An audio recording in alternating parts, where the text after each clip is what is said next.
all sports fans remember the time that their favorite sport broke their heart. He caught the ball on his helmet. It's the one thing we all have in common. I'm still just as upset about it right now. The moment that the thing we love so dearly kicked us in the dick.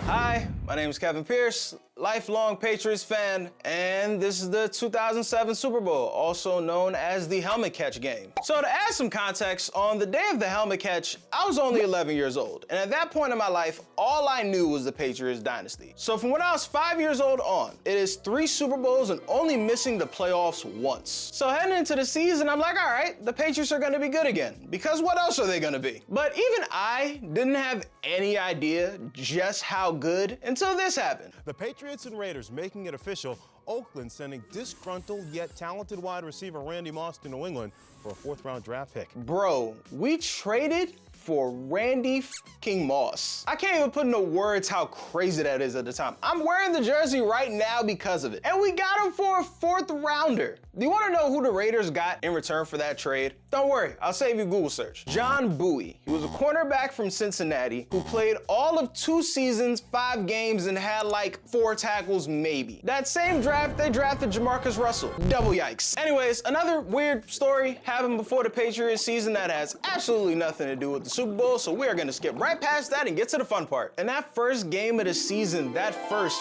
50-yard absolute bomb to Randy Moss. Bro, I didn't even know Tom Brady could throw that far. We put up 38 that game, and it just kept happening for the rest of the season. We just kept scoring. We didn't score less than 34 points the first 8 games of the season, including giving the Washington then racial slurs, now Commanders, a 50 piece. And can you imagine being then 10-year-old going on 11-year-old me in the DMV, the only Patriots fan in a school full of Washington fans? I'm surprised I didn't get jumped by the students and the teachers because I know I was talking cash. So fast forward to the first Giants game, week 17 of the regular season. Back then there were 17 weeks, 16 games. If you're watching this, I'm assuming you know that. And I remember we were down double digits for the first time all year long. And was tense. Mind you, the Giants had absolutely nothing to play for outside of ruining our perfect season for and or giggles. Brady didn't have the passing touchdown record yet. Randy didn't have the receiving record yet. They just didn't want to be the team that got the record set on them. Their playoff seeding was already set. The whole game felt like one long, deep breath. And we just kept inhaling until ultimately... Brady with time, going back again to Moss. Touchdown, Patriots. All right, we finished the 16-0 season. Randy Moss got the receiving record. Brady got the touchdown record. All right, we good. Or so I thought. The playoffs start, and we didn't blow out the Jaguars for that first game, but at no point did I ever think we were actually gonna lose, so that's essentially the next best thing. But the AFC Championship game though, Tom Brady threw 3 picks against the San Diego Chargers, who we always beat up to that point. Phillip Rivers was on 1 leg, and if you let the Chargers fans tell it, if Phillip Rivers had 2 healthy legs, they would've won. I don't believe in the if game, but almost 20 years later, I have a really tough time coming up with a counter argument for that one. So we now have 2 straight games where we don't have the Patriots looking real 16-0-ish. Still the Patriots, but not 16-0-ish, you feel me? And sure enough, who are we playing in the Super Bowl? Important detail I left out earlier that'll be much more important later in the video. I have a lot of Giants fans in my family. Like an overwhelming amount of Giants fans in my family. Again, that'll be important for later in this video. And naturally, for the 2 weeks leading up to the Super Bowl, I'm talking cash because why not? And it's not like I can avoid it. Every single sports show, forget sports show, every single news show, every show period, CNN, Cartoon Network, the Teletubbies might have said something about the Patriots trying to complete the perfect season. It was inescapable. So why not? You can't really avoid it. And a lot of those things I don't remember exactly, but there's one piece of Super Bowl media week that I do remember, and it was this Tom Brady interview. After Plaxico Burress predicted the final score, trying to get his Joe Namath on, said they were gonna beat us 23-17. Tom Brady said in response this. We're only gonna score 17 points. Okay. Is Plax playing defense? Now in the moment, all of us kind of just played it off. Like, what is he supposed to say? You know the vibes. But as a lifelong Patriots fan looking back at it now, have you ever seen a more un-Brady-like interview than that one? I should have known at that moment we were gonna lose, cause our captain wasn't locked in. But in the moment at 11, it's like, 17 points? We haven't scored less than 20 all year long. We just gave y'all 38 less than a month ago. Man, y'all don't stand a chance.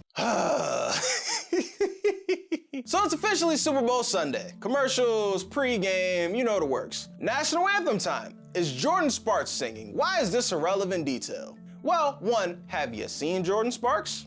Damn! Exactly. Secondly, someone said on the announcing, either before or after she got done singing, that Jordan Sparks was from Arizona, where the game was being held, and her dad played for the Giants. In that moment, I should have known that some wild destiny was about to happen, cause what are the odds? And the game is sloppy too. It was 7-3 until the fourth quarter. Again, I'm used to seeing this team score like 30 points a game. We set the record for most points in a season. I'm not used to this, so of course I'm tripping out at this point. Fast forward to the fourth quarter, and the Giants get their first touchdown. Eli Manning throws a touchdown pass to a player named David Tyree. I've never heard of this guy. Again, family full of Giants fans. Never heard this man's name once. I'm like, all right, throw it to some random guys, not Plaxico. So I guess, sure, why not go off? Surely he won't be important later. So we trade 3 and outs, and then we finally get the ball back for what ultimately was gonna be our last scoring drive. Didn't know that at the time. 12 plays, 75 yards, and a touchdown to Randy Moss in what seemed like finally the time that we were able to get something going. Because Steve Spagnuolo's defense and that Giants defensive line was beating the dog out of Tom Brady.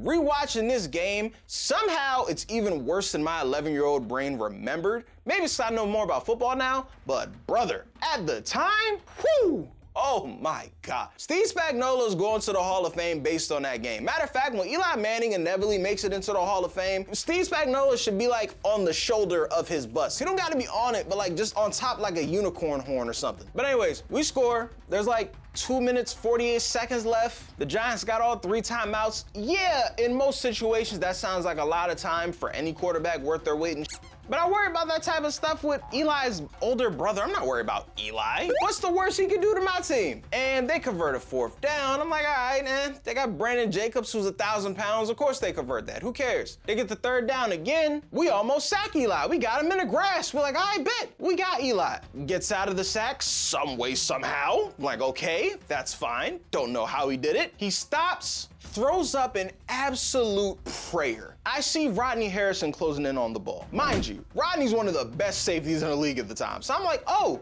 interception. It's raps. I've seen Rodney make that play so many times. That same David Tyree guy goes up and all of a sudden, Airs it out down the field. It is caught by Tyree. he caught the ball on his helmet. He caught the ball on his helmet, bro, while wearing a should-be Hall of Famer like a backpack. Nobody else has been able to do it before or since, but on that day, David Tyree was able to do it. Are you kidding me? It's bad enough that one of the most unathletic quarterbacks to ever live broke a gajillion tackles before throwing up a prayer, a Hail Mary at that point, really, if you want to think about it. But this special teamer pins the ball to his head. Come on, bruh. Come on, bruh. It's almost 20 years later. I'm still just as upset about it right now that I was back then. What did we do to deserve this? Why? Why? Anyways, couple plays later, Ellis Hobbs either gets shook out his shoes or slips, and Plaxico Burress literally jogs under the ball for the game-winning touchdown. And because that David Tyree play was so epic, Ellis Hobbs gets off scot-free. But buddy, in this video, no you are not. You're one of the best corners in football. He just slipped and let Plaxico walk under the ball to the end zone. And no one even remembers Plaxico caught the game-winning touchdown outside of the tri-state area. Ain't that a But okay, there's still time on the clock, and we only down 3. Still got some timeouts. We have Tom Brady. Everyone watching this now, with hindsight, in Tom Brady's over 20-year career, How many times have you seen him in that exact situation get the field goal? It's damn near a foregone conclusion. It got to the point where late in his career, I would leave the room because I already knew what would happen. Not that day though. Incompletion. It was so rough. And then it was just over. The Giants have won the Super Bowl. That was the first time I have ever cried due to sports. It might be the only time I've ever cried due to sports now that I'm looking back at it. And I feel like all sports fans remember the time that their favorite sport broke their heart. It's the one thing we all have in common. Most teams, most fan bases have never won a Super Bowl, a championship, or whatever. And let's be honest, most of us never will in our lifetime. Let's keep it a buck. But we all relate to the moment that the thing we love so dearly kicked us in the dick. That was the moment for me. The first time I ever had an experience with it. But wait, it gets better. So I want you to zoom in on that player right there on the Giants. Zoom in a little further. Yep, that one. Number 28, Jabril Wilson. Safety from Freetown, Sierra Leone. Also, my uncle. Yes, my actual uncle. Remember when I told you that a lot of my family are Giants fans? That's a large reason why. And naturally, when you accomplish something as momentous as the Super Bowl, your family wants to help you celebrate your accomplishment. So my family decided that they were gonna throw him a celebratory party. And they were all gonna go celebrate this momentous occasion in his life in one of the worst moments of mine. Or so I thought, until my mother forces me to also attend this celebration. Now, to shoot my mom a little bit of bail, she's not a sports fan at all. She can't tell you a touchdown from a field goal. She don't know nothing about football. So she doesn't know how egregious of an ass this actually is. So now, not only have I had to deal with, a week or two before, the worst sports moment of my life, I am now in a museum of my own misery. Rough times, very rough times. In conclusion, if there's a lesson to be taken away from this, the Patriots fans are the front-running drivers of this thing that we call ring culture. And rightfully so.